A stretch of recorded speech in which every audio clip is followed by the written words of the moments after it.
እንዴት ናችሁ የኦልራውንድ ቤተሰቦች? ዛሬ ደግሞ 20 ጥያቄ ይዤላችሁ መጥቻለሁ። ወደ ጥያቄዎቹ እንሂድ።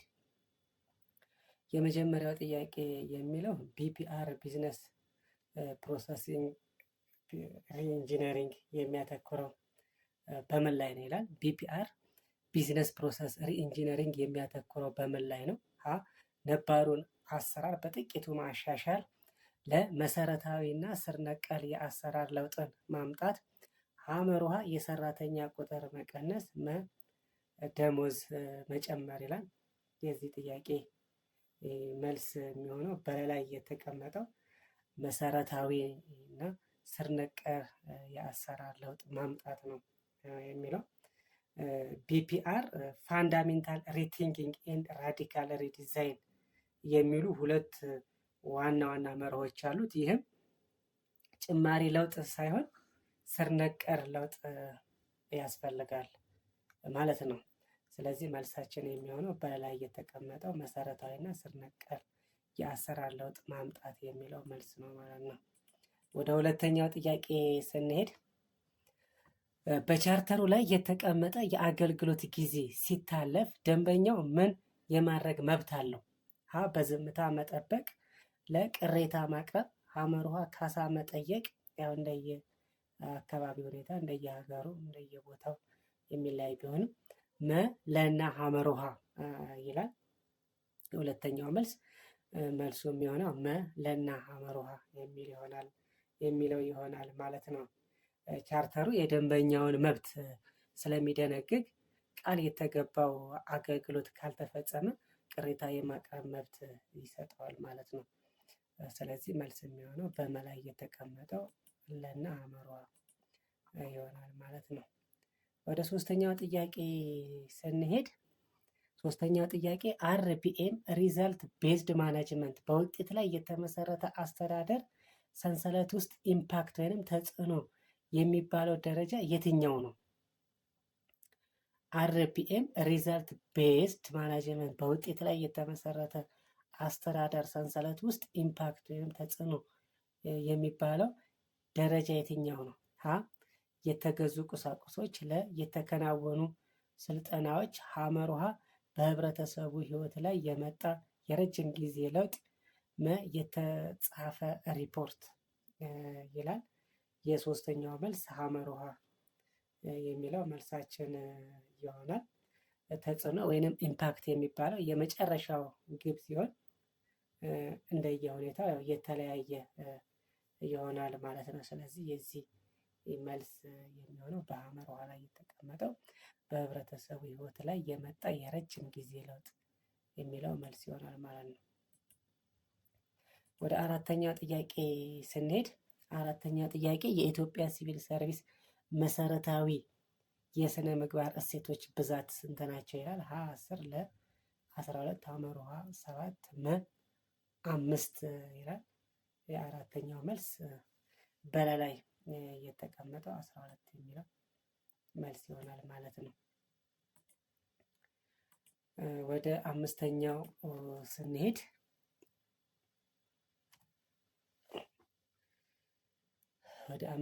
ጥያቄ ስንሄድ አምስተኛው ምን ይላል? የጥቅም ግጭት ኮንፍሊክት ኦፍ ኢንተረስት ማለት ምን ማለት ነው?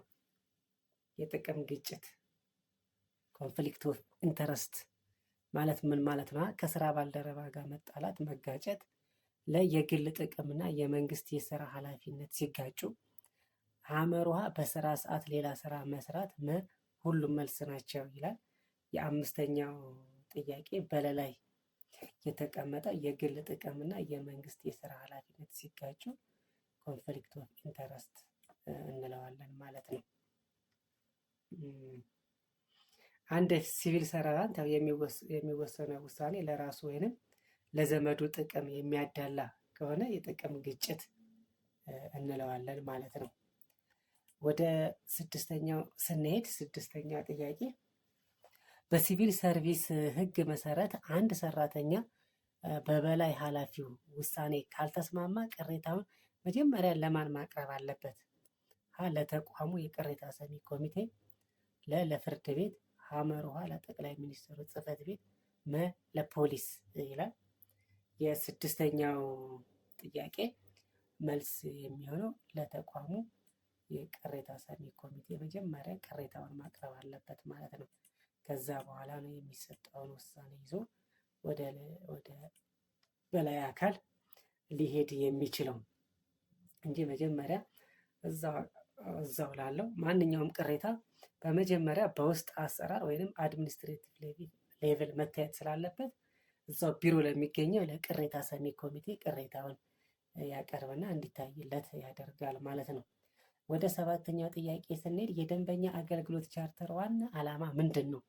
የደንበኛ አገልግሎት ቻርተር ዋና ዓላማው ምንድን ነው? የመስሪያ ቤቱን ገቢ ማሳደግ፣ ለሰራተኞችን ስለመቅጣት ወይንም መቅጣት፣ ሐመርሃ ለአገልግሎት ተቀባዩ ግልጽነትና ተጠያቂነት ያለው አሰራር መዘርጋት፣ ሁሉም ይላል። የዚህ ጥያቄ መልስ የሚሆነው በሐመርሃ ላይ የተቀመጠው ለአገልግሎት ተቀባዩ ግልጽ እና ተጠያቂነት ያለው አሰራር መዘርጋት የሚለው መልሳችን ይሆናል ማለት ነው። ቻርተሩ ተቋሙ የሚሰጠውን አገልግሎቶች የሚፈጅባቸውን ጊዜና ጥራት ለደንበኛው በግልጽ የሚያሳውቅ የቃል ኪዳን ሰነድ እንደሆነ ይታወቃል ማለት ነው። ስለዚህ መልሳችን የሚሆነው በሐመርሃ ላይ የተቀመጠው ሐመርሃ ይሆናል ማለት ነው። ወደ 8ኛው ጥያቄ ስንሄድ 8ኛው ጥያቄ ምን ይላል? ኬፒአይ ኪ ፐርፎርማንስ ኢንዲኬተር የቁልፍ አፈጻጸም አመልካች ለምን ይጠቅማል? የስራ አፈጻጸምን በቁጥር ለመለካት ይጠቅማል። የሰራተኛውን የትምህርት ደረጃ ለማወቅ ይጠቅማል። ሐመርሃ የቢሮ ቁሳቁሶችን ለመቆጣጠር ይጠቅማል። መልስ የለም ይላል። የዚህ የ8ኛው ጥያቄ መልስ የሚሆነው ኬፒአይ ቁልፍ የአፈጻጸም አመልካች የሚጠቅመው ሁሉንም አፈጻጸሞቻችንን በቁጥር ለመለካት ይጠቅመናል። ስለዚህ መልሳችን የሚሆነው በሀሌታው ላይ የተቀመጠው ይሆናል ማለት ነው። ኬፒአይ አንድ ተቋም ወይንም ሰራተኛ የተሰጠውን ግብ ምን ያህል ውጤታማ በሆነ መንገድ እየተወጣ እንደሆነ በቁጥር ወይንም በዳታ ለመለካት የሚያስችል መሳሪያ ነው ማለት ነው። ኬፒአይ ወይንም ኪ ፐርፎርማንስ ኢንዲኬተር የምንለው። ወደ 9ኛው ጥያቄ ስንሄድ 9ኛ ጥያቄ ምን ይላል? የአገልግሎት ቻርተር ተጠያቂነትን ወይንም አካውንታቢሊቲ የሚያረጋግጠው እንዴት ነው? አካውንታቢሊቲ ወይንም ተጠያቂነትን የሚያረጋግጠው እንዴት ነው? ጥፋተኛ ሰራተኛን በማሰር የአገልግሎት ደረጃዎችን ካልተከበሩ የሚወሰደውን እርምጃ በግልጽ በማስቀመጥ፣ ሐመርሃ የደንበኞችን ስም ዝርዝር በመመዝገብ፣ ለደንበኞች ነፃ ምግብ መስጠት ይላል። የ9ኛው ጥያቄ መልስ የሚሆነው በላይ የተቀመጠው የአገልግሎት ደረጃዎችን ካልተከበሩ የሚወሰደውን እርምጃ በግልጽ ማስቀመጥ የሚለው ተጠያቂነትን ወይንም አካውንታቢሊቲን ማረጋገጥ እንችላለን ማለት ነው። ቻርተሩ ተቋሙ የገባውን ቃል ኪዳን ሳይፈጽም ሲቀር ደንበኛው የት አቤቱታ ማቅረብ እንዳለበትና ተቋሙ ምን አይነት እርምጃ እንደሚወስድ ስለሚገልጽ ተጠያቂነትን ያሰፍናል ማለት ነው። ስለዚህ የ9ኛው ጥያቄ የሚሆነው በላይ የተቀመጠው መልስ ይሆናል ማለት ነው። ወደ 10ኛው ስንሄድ 10ኛው ጥያቄ ቢኤስሲ ባላንስ ስኮር ካርድ ከየትኛው ጋር በቅርበት ይገናኛል? በቅርበት ይመሳሰላል። ከየትኛው ጋር? ከቅሬታ አያያዝ ጋር፣ ከስትራቴጂክ እቅድና አፈጻጸም መለኪያ ጋር፣ ሐመርሃ ከደሞዝ ጭማሪ ጋር ብቻ፣ ከቢሮ እቃዎች ቁጥጥር ጋር። የ10ኛው ጥያቄ መልስ የሚሆነው በላይ የተቀመጠው ከስትራቴጂክ እቅድና አፈጻጸም ጋር የሚለው መልስ ይሆናል ማለት ነው። ምክንያቱም ቢኤስሲ አንድን ተቋም በ4 እይታዎች በፋይናንስ፣ በደንበኛ የውስጥ አሰራርና የመማር እድገት ለመለካት የሚረዳ መሳሪያ እንደሆነ ይታወቃል ማለት ነው። ወደ 11ኛው ጥያቄ ስንሄድ 11ኛው ምላሽ ሰጪነት ሪስፖንሲቭነስ በቻርተር ትርጓሜ ምን ማለት ነው?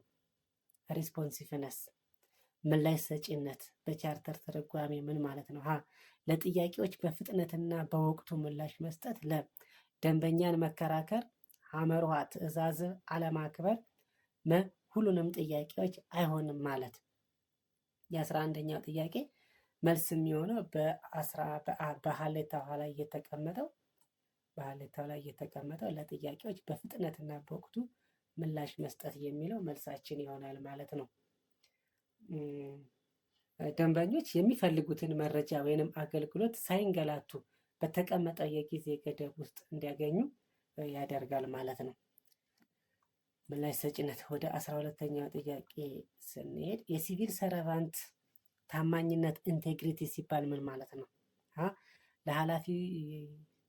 ለበላይ ኃላፊ ብቻ መታዘዝ፣ በግል ህይወትና በስራ መካከል ልዩነት አለማድረግ፣ ሀመሩሃ በስራ ወቅት ከሙስና የጸዳና ለህዝብ ጥቅም የሚቆም መሆን፣ ጓደኛን መርዳት ይላል 12ኛው ጥያቄ። የዚህ ጥያቄ መልስ የሚሆነው በስራው ወቅት ከሙስና የጸዳና ለህዝብ ጥቅም የሚቆም መሆን የሚለው በሲቪል ሰርቫንት ውስጥ ታማኝነት ወይንም ኢንቴግሪቲ የሚለውን ይገልጻል ማለት ነው። ያው እንደሚታወቀው ታማኝነት ማለት የህዝብ አደራን አለመክዳትና በግል ጥቅማ ጥቅም ሳይደለሉ ስራን በቅንነት መስራት ማለት እንደሆነ የሚታወቅ ነው። 13ኛው ሚስጥር መጠበቅ ኮንፊደንሻሊቲ የማይመለከተው የትኛውን ሁኔታ ነው? ሚስጥር መጠበቅ ኮንፊደንሻሊቲ የማይመለከተው የትኛውን ሁኔታ ነው? የግል መረጃዎችን ለሶስተኛ ወገን አለመስጠት፣ የመንግስትን የደህንነት መረጃዎች መጠበቅ፣ ሀመሩሃ ሙስና ሲፈጸም እያዩ በዝምታ ማለፍ፣ የተቋሙን ስትራቴጂካዊ መረጃዎችን መጠበቅ ይላል።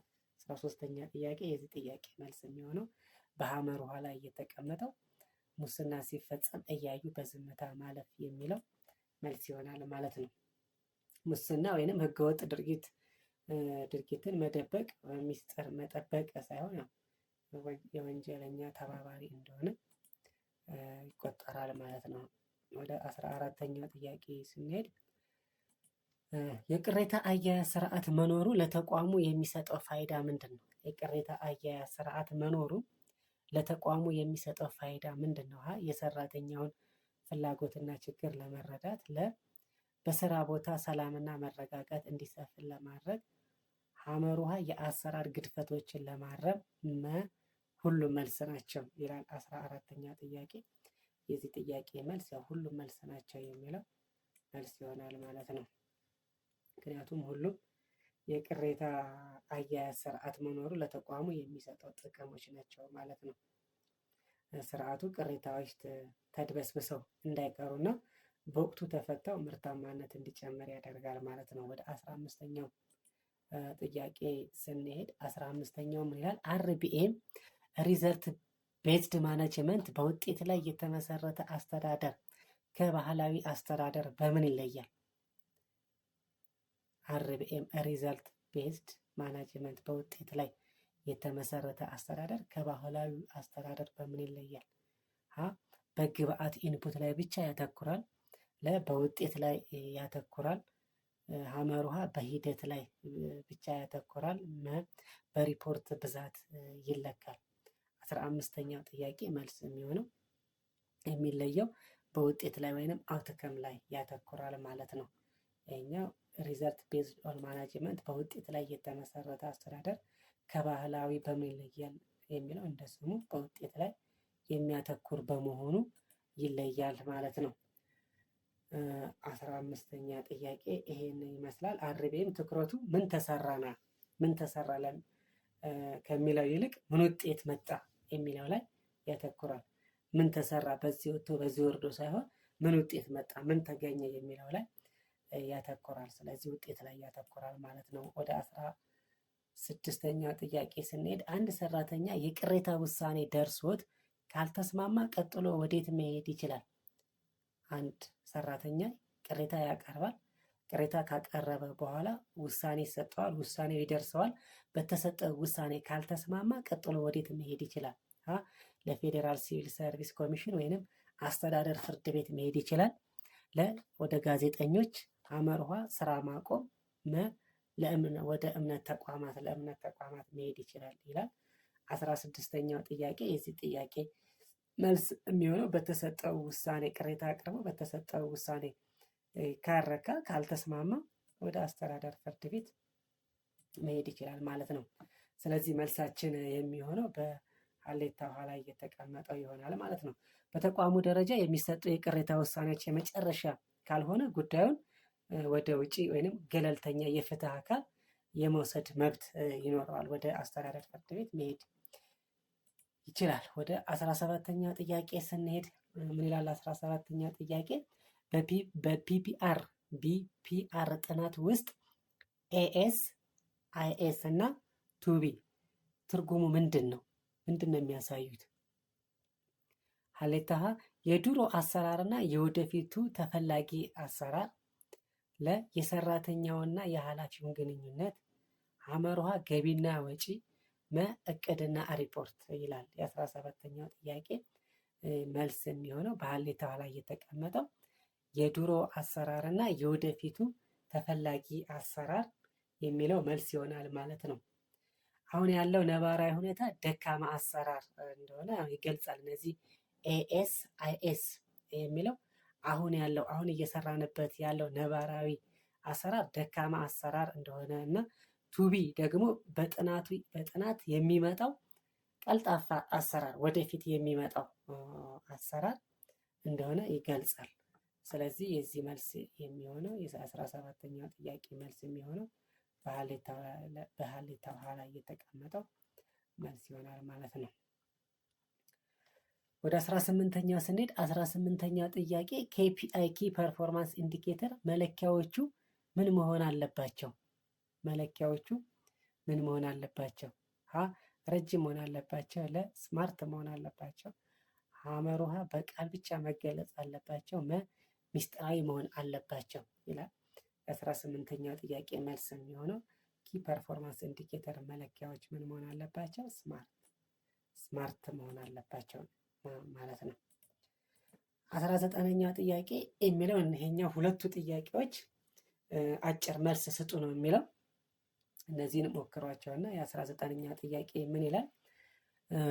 የአገልግሎት ቻርተርን በየጊዜው መከለስ ሪቪው ማድረግ ለምን ያስፈልጋል ይላል። 20ኛው ጥያቄ ደንበኛው ሁልጊዜ ትክክል ነው የሚለው ብሂል የሲቪል ሰርቪስ ትርጉሙ ምንድን ነው? የሲቪል ሰርቪስ ትርጉሙ ምንድን ነው? ደንበኛ ሁልጊዜ ትክክል ነው የሚለው ብሂል የሲቪል ሰርቪስ ትርጉሙ ምንድን ነው ይላል። እነዚህን ሁለቱ ጥያቄዎች አጭር መልስ ስጡ ነው የሚለው። ሞክሯቸውና በሚቀጥለው ሳምንት መልሶቻቸውን ይዤ የምመጣ ይሆናል። መልካም ቆይታ። እናመሰግናለን።